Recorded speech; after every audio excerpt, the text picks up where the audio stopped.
केंद्रीय गृह मंत्रालय ने देश में जनगणना के लिए नोटिफिकेशन जारी कर दिया है, जिसके बाद से कांग्रेस ने केंद्र सरकार की जनगणना अधिसूचना में जातिगत जनगणना का उल्लेख न होने पर आलोचना की है। लेकिन राष्ट्रीय ओबीसी महासंघ के अध्यक्ष बबन राव तायवाड़े ने कांग्रेस की भूमिका को गलत बताते हुए विश्वास जताया है कि इस बार देश में जातिगत जनगणना होगी।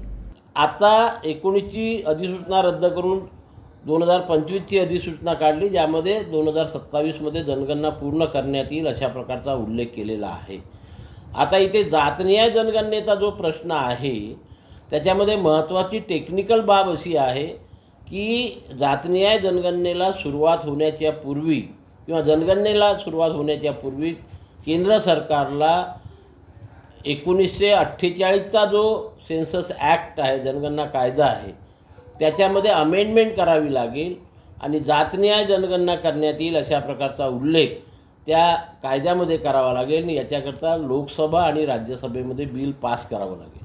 कॅबिनेटमध्ये निर्णय झाल्यानंतर जनरली प्रथा अशीच असते की त्यानंतर ते बिल लोकसभे आणि राज्यसभेमध्ये जाईल आणि लोकसभेमध्ये आणि राज्यसभेमध्ये गेल्यावर ते एक मताने पास होईल याचा माझा ठाम विश्वास आहे आणि म्हणूनच येणारी जनगणना ही जातनिहाय जनगणना होईल याबद्दल माझ्या मनामध्ये तरी सध्या कुठल्याही प्रकारचं शंका कुशंका नाही।